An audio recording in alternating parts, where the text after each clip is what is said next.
a story of transformation, and together they lived a life of unimaginable wealth. He surrounded Siddhartha with every conceivable luxury. To allow him to venture outside, he realized that old age was an inevitable part of life. Siddhartha made his way to a place now known as Bodh Gaya.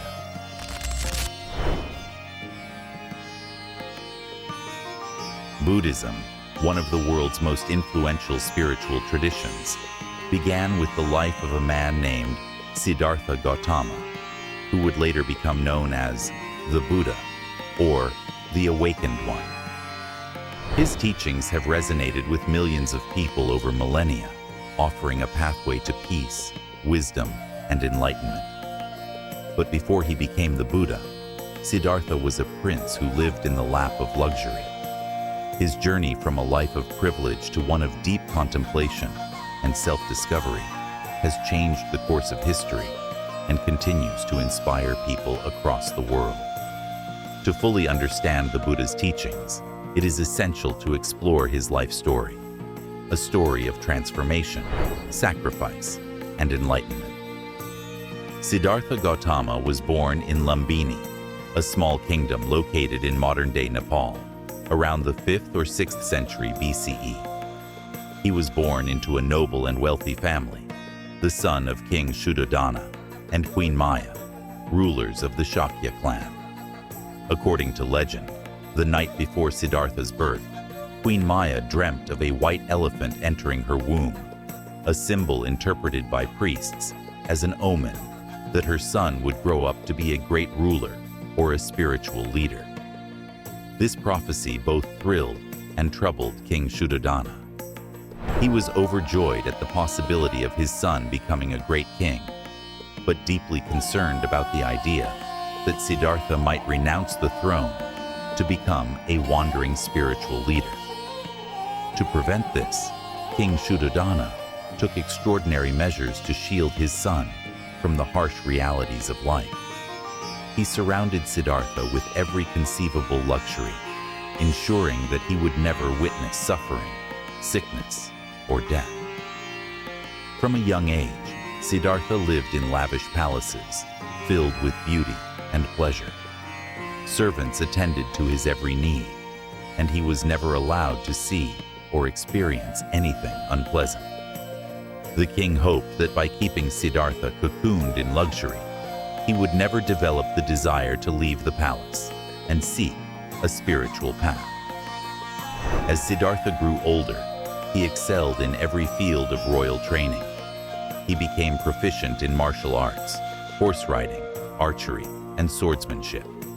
He was also well-versed in philosophy, governance, and the arts, everything necessary for a future king. At the age of 16, he married Yasodhara, a beautiful princess, and together they lived a life of unimaginable wealth and comfort. They had a son, Rahula, and Siddhartha's future as a ruler seemed assured. From the outside, it appeared that Siddhartha had everything a man could want: power, wealth, a loving family, and a secure future. Yet, despite these material riches, Siddhartha began to feel a growing sense of restlessness.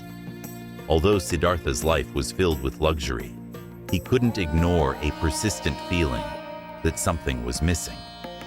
He felt a deep inner void, a dissatisfaction that no amount of pleasure could fill. He began to wonder if there was more to life than the comforts and distractions that surrounded him. His longing to explore the world beyond the palace grew stronger, and finally, he persuaded his father to allow him to venture outside the royal compound. What Siddhartha encountered on his trips outside the palace walls would change the course of his life forever. During his outings, he saw what are now known as the 4 sights, each of which shook him to his core. The first sight was that of an old man, bent with age, struggling to walk. Siddhartha had never seen aging before, and the sight filled him with confusion and fear. He realized that old age was an inevitable part of life, a fate that would come to everyone, including himself. The second sight was that of a sick man, lying on the ground, suffering in pain. Sickness, Siddhartha learned, was another unavoidable part of life, striking anyone at any time. The third sight was even more distressing, a corpse being carried to a cremation ground. For the first time, Siddhartha confronted the reality of death, realizing that all beings, no matter how powerful, would eventually die. These first three sights filled Siddhartha with a sense of despair. The life of luxury he had enjoyed now seemed hollow in the face of the inevitable suffering, sickness, and death that awaited all beings. But the fourth sight offered him a glimmer of hope. Siddhartha saw a wandering ascetic, a holy man who had renounced all worldly possessions in search of spiritual truth. Despite his lack of material comforts, the ascetic appeared calm and at peace. The sight of this man filled Siddhartha with a sense of possibility, that perhaps there was a way to transcend the suffering of life. Deeply affected by what he had seen, Siddhartha could no longer find peace in the palace. The luxuries that once gave him pleasure now seemed empty, and the questions raised by the four sights consumed his thoughts. What was the meaning of life if it ended in inevitable suffering and death? Was there a way to escape this suffering? Siddhartha knew he had to find the answers to these questions, even if it meant leaving everything behind. One night, while his wife and son slept, Siddhartha quietly slipped out of the palace, leaving behind his family, his wealth, and his royal title. He exchanged his princely robes for the simple garb of a wandering monk and set off into the wilderness in search of truth. Siddhartha's journey toward enlightenment would be long and difficult. He sought out the most respected spiritual teachers of his time, learning their methods of meditation and self-discipline. He studied under two prominent teachers, Alara Kalama and Udaka Ramaputta, both of whom taught him deep meditative techniques. Siddhartha quickly mastered their teachings, reaching the highest states of meditative absorption. However, even though he had attained great levels of concentration, he still felt that these practices did not bring him closer to the ultimate truth he was seeking. He continued to experience inner discontent, feeling that something was still missing. Disillusioned with traditional teachings, Siddhartha decided to pursue an even more extreme path, that of asceticism. He believed that by denying his body and subjecting it to extreme hardship, he might purify his mind and attain enlightenment. For 6 years, Siddhartha practiced severe austerities. He fasted to the point of near starvation, eating as little as a single grain of rice a day. He wore simple robes and slept on the ground. His body became emaciated, and he pushed himself to the very brink of death, hoping that by renouncing all physical comfort, he would find spiritual liberation. Yet even in this extreme state, Siddhartha remained unsatisfied. His suffering had not brought him closer to enlightenment. One day, after nearly dying from his self-imposed hardships, Siddhartha realized that this extreme denial of the body was not the path to spiritual awakening. He understood that neither the indulgence in luxury nor the complete denial of physical needs could lead to enlightenment. This realization marked the birth of what is now known as the middle way, a path of balance that avoids both extremes. Siddhartha accepted food from a young village girl, and as his strength returned, so did his clarity of mind. He decided to meditate deeply, not seeking extremes, but focusing on understanding the true nature of existence. Siddhartha made his way to a place now known as Bodh Gaya, where he sat beneath a Bodhi tree and vowed not to rise until he had attained enlightenment. For days, Siddhartha sat in deep meditation, confronting the deepest layers of his mind, and the powerful forces of desire and illusion. According to Buddhist tradition, Mara, the personification of desire, tried to tempt Siddhartha with visions of fear, lust, and doubt. Mara sent armies of demons to frighten him, and visions of beautiful women to distract him. But Siddhartha's resolve remained unshaken. After days of deep contemplation, Siddhartha experienced a profound and transformative awakening. He understood the causes of human suffering, the cycle of birth, death, and rebirth, known as samsara, and the way to break free from this cycle. He had attained enlightenment and had become the Buddha, the awakened one. Having reached enlightenment, the Buddha was initially hesitant to share his insights with others. He feared that the truths he had discovered were too subtle and complex for people to understand.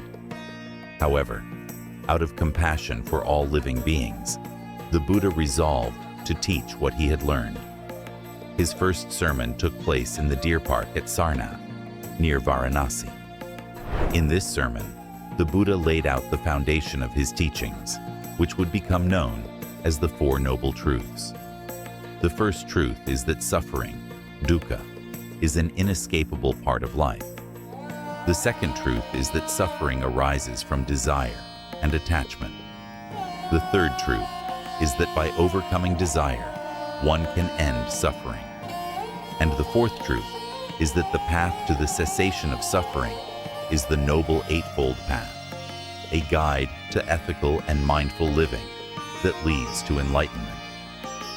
The Buddha's teachings were simple, yet profound.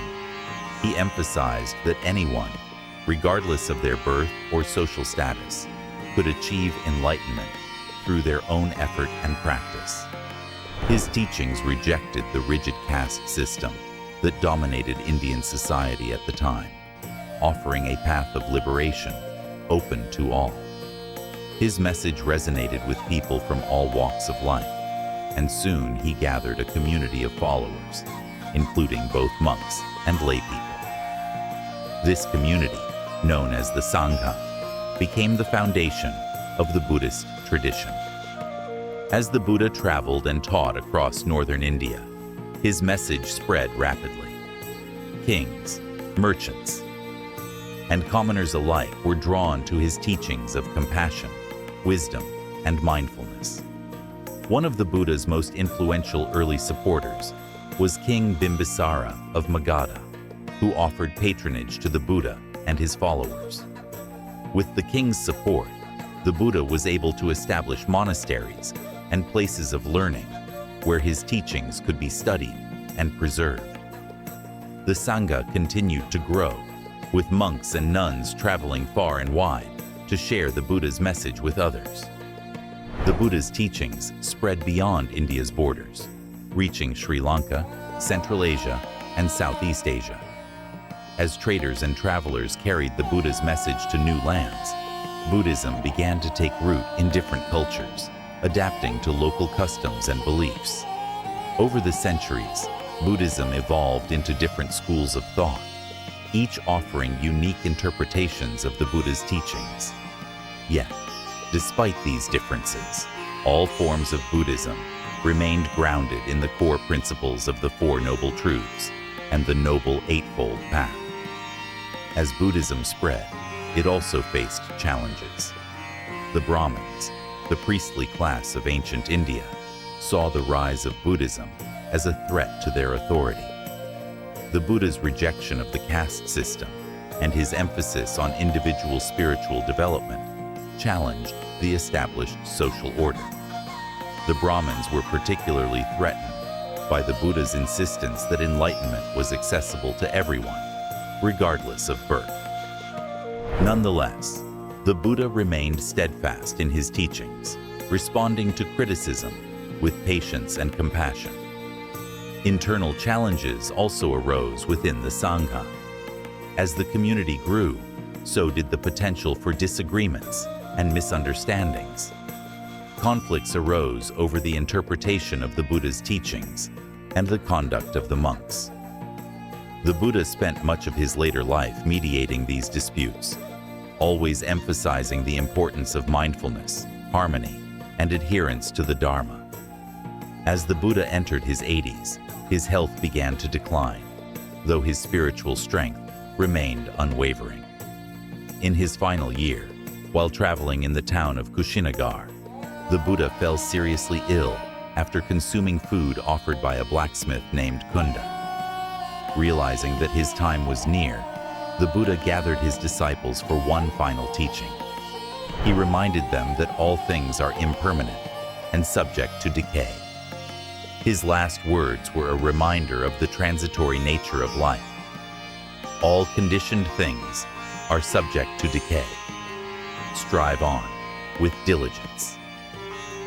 Shortly after delivering this final message, the Buddha entered a deep state of meditation and passed away, entering parinirvana, a state of final liberation from the cycle of birth and death. His death marked the end of his physical presence in the world, but his teachings continued to live on, carried by the Sangha and his countless followers.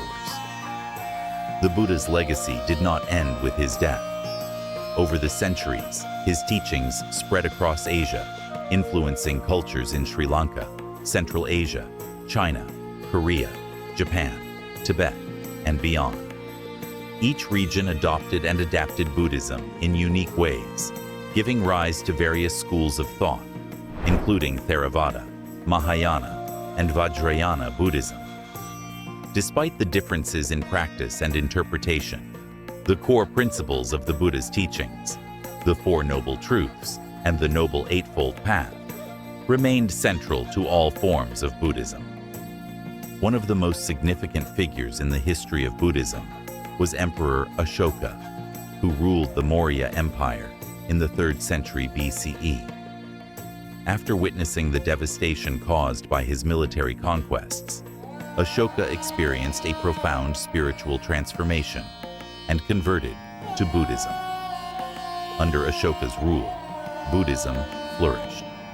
He sent emissaries to spread the Buddha's teachings across his empire and beyond, and he built stupas, monasteries, and places of learning. Ashoka's reign marked one of the most important periods in the spread of Buddhism, helping to establish it as a major spiritual and cultural force. The teachings of the Buddha have had a profound and lasting impact on not just religious life, but also on philosophy, psychology, and social justice. The Buddha's emphasis on mindfulness, compassion, and nonviolence has inspired countless individuals and movements throughout history.